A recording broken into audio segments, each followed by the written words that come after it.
जैसे ही सर्दियों ने कश्मीर को अपनी लपेट में ले लिया, वादी एक बार फिर बिजली की कमी से मुतासर हो रही है। कश्मीर के रूरल और अर्बन इलाकों से शिकायत मौसूल हो रही है कि पावर डेवलपमेंट डिपार्टमेंट पीडीडी दर्ज हरारत में कमी के दौरान मुनासिब बिजली फराहम करने में नाकाम रहा है। इसके साथ साथ आपको ये बताएं कि चाहे मीटर वाले हो या बगैर मीटर वाले इलाके, दोनों के लिए सूरत हाल यकसां तौर पर ख़राब है।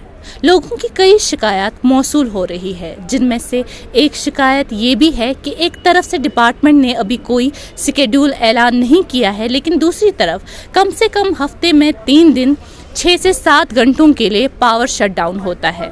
वही हुकाम का कहना है कि अगर लोग बिजली का दुरुस्त इस्तेमाल नहीं करते हैं तो सूरत हाल इससे मज़ीद ख़राब हो सकती है। इसी ज़मन में हमने बात की है कश्मीर पावर डेवलपमेंट लिमिटेड के चीफ इंजीनियर जावेद यूसुफडार से। आइए मज़ीद उनसे ही जानते हैं। हस्ब रिवायत जो सर्दियों से पहले हम जो अपनी लाइंस होती हैं या रिसीविंग स्टेशन होती हैं, उनका रिपेयर और स्टेबलाइजेशन का काम हाथ में लेते हैं। सो अक्टूबर के महीने में हमारी जो भी 33 kV या 11 kV की जो लाइंस हैं, उनकी स्टेबलाइजेशन के काम किए, और जो लाइंस के साथ साथ जो पेड़ वगैरह होते हैं, उनकी जो टहनियाँ वगैरह, उनको काटने का काम किया, ताकि बर्फ़बारी के वक्त कम से कम नुकसान और इंटरप्शंस हो। और इसके साथ साथ हमारा ट्रांसमिशन में 2 मेजर लाइंस है, एक 220 kV वागुरा जैनकोट लाइन और 132 kV मीर बाज़ार बनपुर लाइन। उसका कंडक्टर का एनहांसमेंट का काम चल रहा है, ताकि जो उनकी कैपेसिटी है वो बढ़ सके। और 132 मीर बाज़ार वागुरा ये बनपुर लाइन जो है, उसका काम इंशाल्लाह उम्मीद है कि आज कंप्लीट होके वो एनर्जाइज हो जाएगी। 220 kV जो वागुरा जैनकोट लाइन है, उसमें भी करीब 50 से 60% का काम मुकम्मल हो चुका है। तो उम्मीद है कि आवाम की ताउन से इस बार हम पिछले साल की तरह ठीक शेड्यूल के हिसाब से बिजली फराहम कर पाएंगे। और जैसे आपको पता है कि पिछले 3-4 साल पहले जो हमारा पीक लोड सर्दियों में था, वो करीब 1200 मेगावाट जाता था। पिछले साल हमने करीब 1750 मेगावाट बिजली पीक में फराहम की। इस साल वो शायद 1800 से 1900 तक भी जा सकती है, क्योंकि ग्रिड लेवल पे या रिसीविंग स्टेशन लेवल पे या डिस्ट्रीब्यूशन लेवल पे पिछले 2-3 साल से काफ़ी जो कैपेसिटी एडिशंस हुए हैं, नए ट्रांसफार्मर लगे हैं, एग्जिस्टिंग रिसीविंग स्टेशन और ग्रिड स्टेशन की कैपेसिटी की ऑगमेंटेशन का काम हुआ है। तो और साथ ही साथ जो सर्दियों में बर्फ़बारी में अंदेशा होता है कि लाइंस में नुकसान होगा वगैरह होगा, तो उस ज़मीन में हमने ऑलरेडी पोल, तार और ट्रांसफार्मर डिस्ट्रिक्ट्स में भेज रखे हैं, ताकि ज़रूरत पड़ने पे हमारे पास एडिक्वेट स्टॉक मौजूद रहे। तो साथ ही साथ मेरा आवाम से गुजारिश होगी कि वो जो बिजली का इस्तेमाल जायज़ तरीके से करें। जो उनका रजिस्टर्ड लोड है डिपार्टमेंट के साथ, उसी के मुताबिक बिजली का इस्तेमाल करें। अगर किसी का 1 किलोवाट का एग्रीमेंट है तो उतना ही कर लें। ऐसा नहीं है कि 1 किलोवाट का एग्रीमेंट है वो 3-4 किलोवाट का इस्तेमाल कर लें, क्योंकि यही वजह बनती है कि हमारे जो ट्रांसफार्मर हैं उनकी ओवरलोडिंग होती है। फिर हमारे सर्दियों में खासकर ट्रांसफार्मर जल जाते हैं और फीडर्स की ओवरलोडिंग होती है, और हमें ना चाहते हुए भी लोड शेडिंग करनी पड़ती है। अपने लोड के हिसाब से बिजली का इस्तेमाल कर लें, और ख़ासकर जो क्रूड हीटर्स होते हैं, बॉयलर्स होते हैं, उनका इस्तेमाल न कर लें।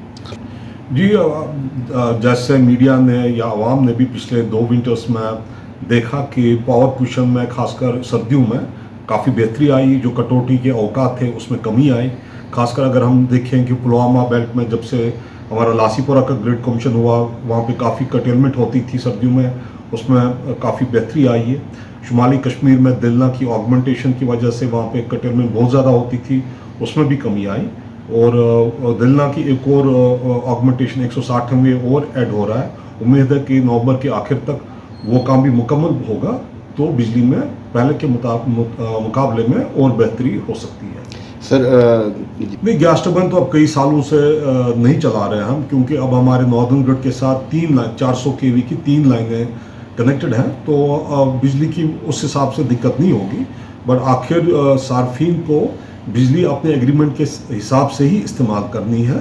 तो इंशाल्लाह अगर बर्फ़बारी भी हुई, जैसे पिछले साल भी हमने देखा कि बर्फ़बारी भी हो रही थी और बिजली भी चल रही थी, इस साल भी हमारी पूरी कोशिश रहेगी, जो हमारा स्टाफ है वो मुतहरिक रहेगा और हमारे हर जगह सब डिवीज़न लेवल से डिविजनल लेवल पे कंट्रोल रूम बने रहेंगे और जहाँ पे भी बिजली की इंटरप्शन होगी, खासकर बर्फ़बारी में, हमारी पूरी कोशिश होगी कि मिनिमम इंटरप्शन रहे और लाइंस का जल्द से जल्द रेस्टोरेशन हो पाए। ज़मीन में मीटिंग्स भी हुई हैं, एससी साहिबान ने, एक्शन साहिबान ने, AWs ने अपनी लेवल पे मीटिंग्स ली हैं और तैयारियां की हैं। तो जैसे पिछले 2 सालों में हमने सर्दियों में बड़ी मेहनत के साथ, लगन के साथ जो हमारा जो फील्ड अमला उन्होंने काम किया, इस साल भी इंशाल्लाह उसी लगन के साथ वो काम करेंगे और कम से कम टाइम में जो रेस्टोरेशन है उसका काम अंजाम होगा। जी, स्मार्ट मीटर का जो पहला मरहला था उसमें हमारे यहाँ पे करीब 57,000 मीटर लगने थे, वो लग चुके हैं। शहर श्रीनगर के काफ़ी इलाके हैं, अगर छानपुरा की बात करें, बाग महताब, रावलपुरा या जुकरा है या सोरा वगैरह, तो कई इलाकों में मीटर लग चुके हैं। दूसरे मरहले में 1.5 लाख मीटर लगने हैं, उसका भी काम शुरू हो चुका है। तो ये धीरे धीरे जो स्मार्ट मीटर का ये बिछाव है, कवरेज है, वो बढ़ेगा। और एक और स्कीम है RDSS, तो अगले 2-3 साल में आप देखें कि 100% कवरेज पूरी वादी में होगा स्मार्ट मीटर से। और स्मार्ट मीटर से सार्फिन को ही फ़ायदा है, क्योंकि ये एक ट्रांसपेरेंट और शफाफ तरीके से जो रीडिंग है, विदाउट एनी मतलब किसी को इसकी रीडिंग उठानी नहीं पड़ती है। ये ऑटोमेटिकली मीटर खुद ही कम्युनिकेट करता है रीडिंग हमारे डाटा सेंटर, और एक ट्रांसपेरेंट और ऑटोमेटिक तरीके से बिल जनरेट होती। तो इसमें डिस्प्यूट्स भी काफ़ी कम रहते हैं। तो हम जैसे दुनिया चल रही है मॉडर्न टेक्नोलॉजी की तरफ, तो हम भी यहाँ पे कोशिश कर रहे हैं कि आगे चल के हमारा LTAB नेटवर्क और जो हमारा स्मार्ट मीटर कवरेज की वजह से यहाँ पे भी जो बिजली की पोजीशन अगले 2-3 साल में काफ़ी बेहतर रहेगी।